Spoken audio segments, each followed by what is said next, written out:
दोस्तों, आज मैं एक्सप्लेन करने वाली हूँ हाल ही में आई मूवी राजा साहब को। अगर आपने ये मूवी नहीं देखी है तो जाकर देख लीजिए, क्योंकि इस वीडियो में आपको सारे स्पॉयलर्स मिलने वाले हैं। तो चलिए वीडियो शुरू करते हैं। तो मूवी की शुरुआत में हम एक वार्ड बॉय को देखते हैं जो किसी की अस्थियां लेकर जा रहा था। तभी एक 500 का नोट उड़कर एक खौफनाक हवेली में पहुंच जाता है, और जैसे वो आदमी हवेली में आता है, एकदम से उसके हाथ में जो अस्थियां थी वो अपना असली रूप दिखाती है, और उस हवेली में वार्ड बॉय को कैद कर लिया जाता है। जिसके बाद हम राजू नाम के लड़के को देखते हैं जो अपनी दादी गंगा देवी के साथ गांव में रहता है। यहाँ हमें पता चलता है कि गंगा देवी को फर्स्ट स्टेज अल्जाइमर है, इसलिए वो चीजें भूल जाती हैं। हालांकि उनका पति कनक राजू, जो कि राजू के दादा हैं, उन्हें आज तक गंगा देवी नहीं भूली, जिससे राजू भी हैरान है कि दादी को बस दादाजी कैसे याद है। तभी हमें राजू की दोस्त अनीता को देखते हैं जो हमेशा राजू के साथ ही रहती, पर राजू के दिल में अनीता के लिए कोई फीलिंग्स नहीं है। अनीता कई बार तो राजू की मदद भी कर चुकी है, फिर भी राजू ये नहीं समझ पाया कि अनीता उसे चाहती है। फिर दादी राजू को बताती है कि वह राजा महाराजा की फैमिली से है, लेकिन राजू को ये बात बहुत झूठी लगती है, क्योंकि दादी ये कहानी राजू को कई बार सुना चुकी है। इनकी बातों से हमें पता चलता है कि राजू के मम्मी पापा बचपन में ही भगवान को प्यारे हो गए थे। तब से राजू ही दादी का सहारा बना, पर दादी को अल्जाइमर है, इसलिए वो अक्सर अपने पति को याद करके बेहोश हो जाती है, और जब उठती हैं तो राजू से एक ही बात कहती है कि अपने दादाजी से मुझे मिला दो। इस तरह से राजू भी परेशान हो जाता है, और अब उसे अपने दादाजी को ढूंढना ही था। फिर एक दिन राजू का दोस्त शहर से वापस आता है, तो उसने एक फोटो खींची थी जिसमें मई कनक राजू थे। ये देखकर राजू के होश उड़ जाते हैं, और अब राजू ने डिसाइड कर लिया था कि वो अपने दादाजी को वापस लेके आएगा। फिर राजू अपने मामा वेंकी को कॉल करता है, जो वहां कांस्टेबल है, और वो उनसे कहता है कि दादाजी को ढूंढने में आपकी मदद चाहिए। तब वेंकी कहता है कि मैं सीआई सर से बात कर लूंगा, वो इस काम में मदद करेंगे, लेकिन उन्हें कम से कम 5 लाख देने होंगे। आरजे परेशान हो जाता है। फिर उसे अनीता का ख्याल आता है कि उसके पापा तो अमीर हैं, इसलिए वो अनीता से पैसे मांगने जाता है। पहले तो मना करती है, फिर वो राजू का चेहरा देखकर पैसे देने के लिए मान जाती है, जिसके बाद राजू वो 5 लाख रुपए लेकर कनक राजू को ढूंढने निकल जाता है। फिर जब राजू हैदराबाद आता है तो वहां उसकी नजर एक लड़की पर जाती है, और उस लड़की को देखते राजू उसके प्यार में पड़ गया था। उस लड़की का नाम बेसी है, और बेसी चर्च में जा रही थी। ये देख राजू भी उसका पीछा करते करते चर्च में आ जाता, तो वहां यूस एक छोटी बच्ची मिलती है जिसके दिल में छेद है, और सब उसके लिए ही प्रे कर रहे हैं। तो राजू का दिल पिघल जाता है, और वो 5 लाख में से 3 लाख उस बच्ची के ऑपरेशन के लिए डोनेट कर देता है। फिर जब बेसी को ये बात पता चलती है तो वो भी कहीं ना कहीं वो भी राजू को पसंद करने लगती है। लेकिन प्रॉब्लम ये है कि बेसी जल्द ही नन बनने वाली है, और नन बनने के बाद कोई भी लड़की किसी भी लड़के से शादी नहीं कर सकती। हालांकि राजू को भी इस बात की भनक नहीं है, उसे तो बस बेसी पसंद आ गई है। खैर, अब अगले दिन राजू के पास बेसी का कॉल आता है, और वो उसे बताते हैं कि तुम्हारे दादाजी ने हमारे पैसे लूटे हैं और मैं उन पे केस करने वाली हूँ। ये सुनकर तो राजू को समझ नहीं आता कि बोलना क्या चाहती है। तब वो कहती है कि हमने उस बच्ची के इलाज के लिए बहुत सारे पैसे इकट्ठे किए थे, और जब मैं उन्हें बैंक में जमा करने के लिए जा रही थी तब हमें तुम्हारे दादाजी दिखाई पड़े, और उन्होंने हमसे पैसे ले लिए। वही हमें फ्लैशबैक में दिखाते हैं कि कनक राजू ने सच में बेसी को अपनी पावर से बेखा दिया था, और फिर वो पैसे लेकर भाग गया। ये सुनकर राजू हैरान था, और वहीं हम देखते हैं कि ये सारी बातें गंगा राजू नाम का एक आदमी सुन रहा था। जिसके बाद राजू अपनी दादी को कॉल करके सब बताता है, तो उसकी दादी साफ मना कर देती है कि तेरे दादाजी ऐसा नहीं कर सकते, वो तो काफी अच्छे इंसान थे। साथ अब बात ही वो बताती है कि तेरे दादाजी तो गंगा राजू नाम के आदमी को पकड़ने गए हैं, जिसने हमारी महल का सोना चोरी कर लिया था। इसे के बाद वो कभी लौटे नहीं, और राजू के सामने एक और प्रॉब्लम थी, क्योंकि उसे सीआई को 5 लाख रुपए देने थे, पर उसने 2 लाख रुपए ही दिए थे। तो सीआई भी अब पूरे पैसे मांग रहा था। इससे वेंकी मामा और राजू दोनों परेशान थे कि अब पैसा कहाँ से लाए।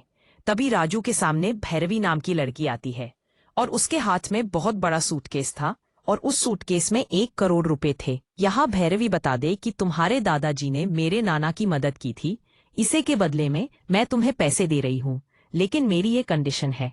असल में ये पैसे मैं तुम्हें नहीं दे सकती, बल्कि ये पैसे मैं तुम्हारे दादाजी को ही दूंगी, क्योंकि मेरे नाना जी ने कहा था ये पैसे सिर्फ तुम्हारे दादाजी को ही देना है। तभी वहाँ कुछ गुंडे आते हैं और 1 करोड़ का सूटकेस यहाँ से लेकर भागने लगते हैं, लेकिन राजू उनके पीछे पड़ गया था, जो उन लोगों को बुरी तरह पीटकर बैग ले लेता है। यहाँ भैरवी को भी राजू का स्टाइल पसंद आ गया था, और जैसी भैरवी राजू के करीब आती है तभी वहां से जाते समय बैसिए फिर हम देखते हैं कि ये भैरवी गंगा राजू से मिली हुई है। दरअसल गंगा राजू भैरवी के नाना है, और गंगा राजू ने ही भैरवी से कहा है कि वो राजू पर नजर रखे, क्योंकि उन्हें किसी तरह से कनक राजू को ढूंढना है।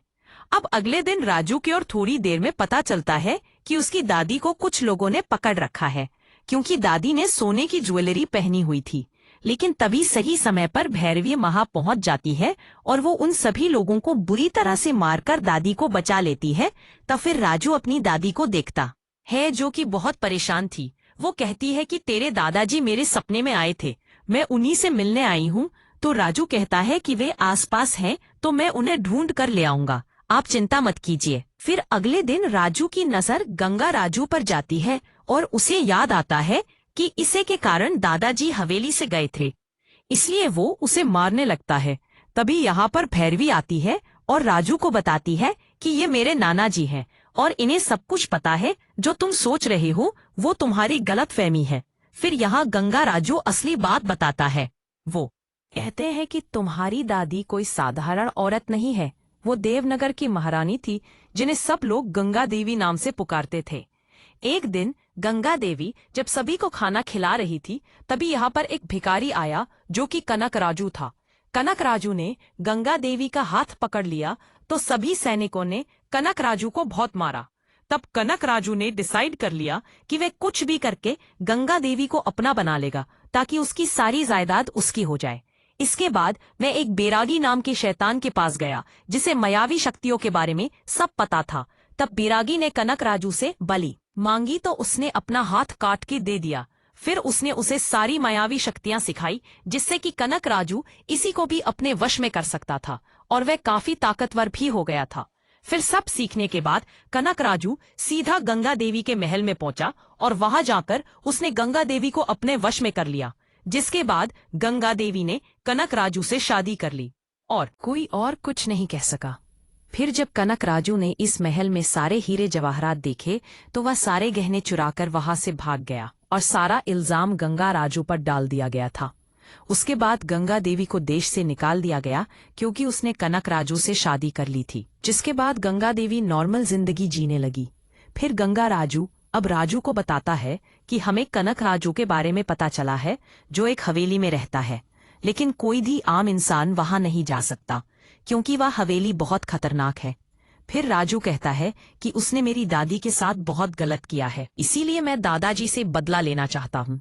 उसके बाद वह अगले ही पल उस हवेली में आता है, जहाँ बहुत सारे हीरे जवाहरात थे। अब जब वह उन्हें छूने ही वाला था कि वार्ड बॉय वहां आ जाता है, जो शुरू से ही यहाँ फंसा हुआ है। वार्ड बॉय उससे कहता है कि इस कमरे में किसी भी चीज को मत छूना, क्योंकि जिस इंसान को तुम यहाँ ढूंढने आए हो वह पहले ही मर चुका है। वार्ड बॉय उससे कहता है कि तुम्हारे दादाजी को हार्ट अटैक आया था और मैंने उनका अंतिम संस्कार किया था, जिसके बाद मैं उसके पैसे लेकर जा रहा था, लेकिन वो 5 रुपए के नोट तोड़कर यहाँ आ गया और उसके पैसे भी यहाँ आ गए, इसीलिए मैं इस जगह पर फंस गया, और अब इस पूरी हवेली पर तुम्हारे दादाजी की आत्मा का कब्जा है।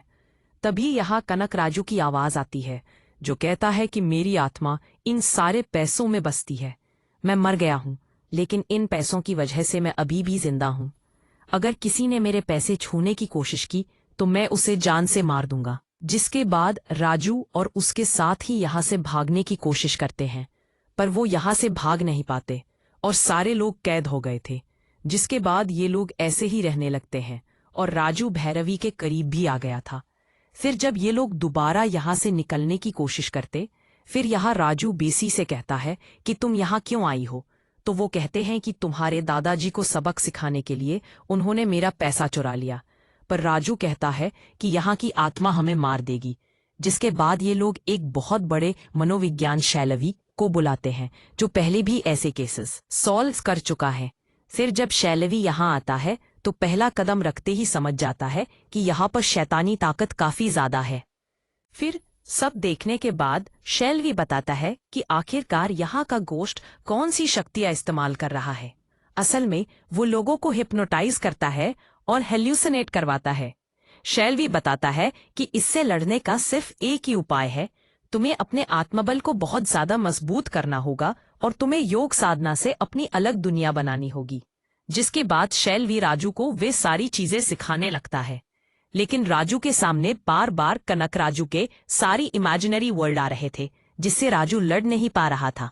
इसके बाद कनक राजू सामने आ जाता है, क्योंकि उसे मालूम चल गया था कि अगर शैलवी राजू को इसी तरह से सिखाएगा तो उसका काम बिगड़ सकता है। इसलिए कनक राजू अब शैलवी के सामने आ जाता है, लेकिन शैलवी भी कोई आम इंसान नहीं था।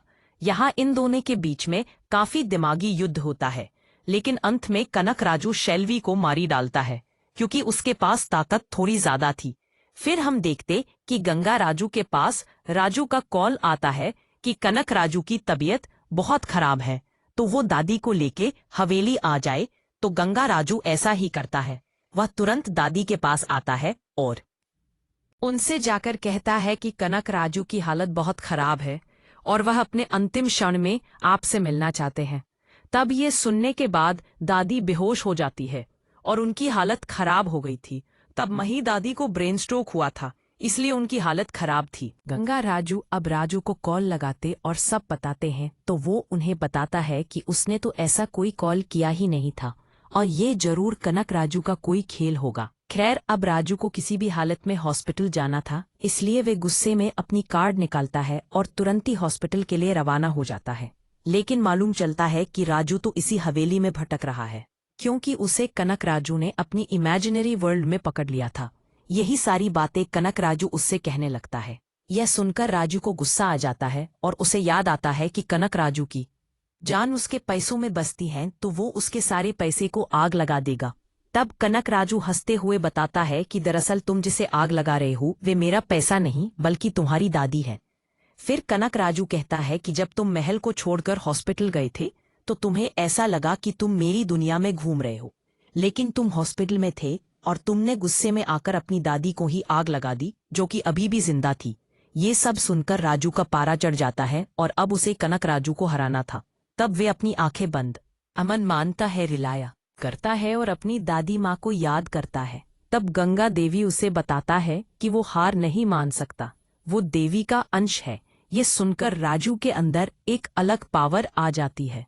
वो कनक राजू से लड़ने के लिए तैयार था, लेकिन कनक राजू अभी भी बहुत शक्तिशाली है।